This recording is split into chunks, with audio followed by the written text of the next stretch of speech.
Good morning. The president of the Canary Islands yesterday said the police have confirmed that the wildfire raging on Tenerife was started deliberately. He said police had opened 3 lines of investigation but did not say if there had been any arrests. Improved weather conditions helped firefighters make advances overnight Saturday in their battle to tame the blaze, which has raged out of control for the last 5 days. The Canary Islands have been in drought for most of the past 5 years, like most of the mainland. The islands have recorded below average rainfall because of changing weather patterns impacted by climate change.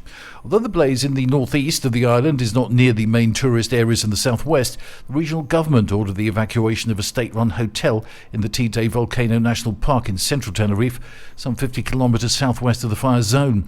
It was not immediately clear how many people were staying at the hotel.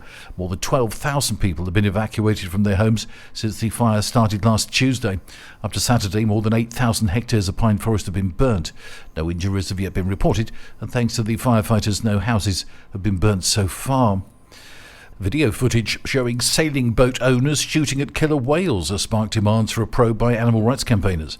It shows occupants of a sailing boat shooting at a group of orcas off Tarifa in the Straits of Gibraltar as the killer whales surrounded the vessel and appeared to bump into it. Tourists and crew on a nearby whale watching boat could be heard yelling at the yacht owners before its captain sounded the vessel's horn. Spanish animal rights party PACMA is now demanding an urgent investigation into the incident, which occurred on Thursday afternoon around 7 nautical miles off Tarifa. It was not immediately clear what type of weapon had been used in the attempt to scare away the whales and stop them damaging the yacht's rudder. The yachtsmen involved have been identified by police after being tracked down to a port in Almeria. A search of the vessel has taken place, and the individuals, whose nationalities have not yet been made public, have been informed that they are under investigation to determine whether a crime has been committed. Orcas have been involved in a number of incidents involving sailing boats recently in the Straits of Gibraltar as well as off Portugal and Galicia. Meanwhile, a shark has attacked a man on the northern Costa Blanca. A local man went for a dip in the Oliva municipality on Thursday. It took just a matter of seconds before a blue shark suddenly appeared out of nowhere and lashed at him. The man was just meters into the water. The shark rapidly swam up to him before sinking its teeth into his foot. It was only once the local man got out of the sea and sought medical attention that the exact nature of his injury became known.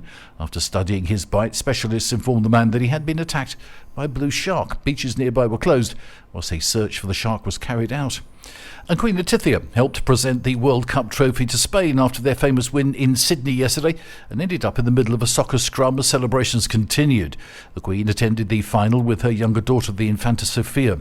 They cheered as Spain beat England 1-0 in the final at the Stadium Australia. The Royals made their way to the podium for the presentations. Spain made history in winning its first Women's World Cup title yesterday. The victory means La Roja became the first team to hold the under-17s, under-20s and senior world titles at the same time. That's the latest from TRE. I'm Bob James.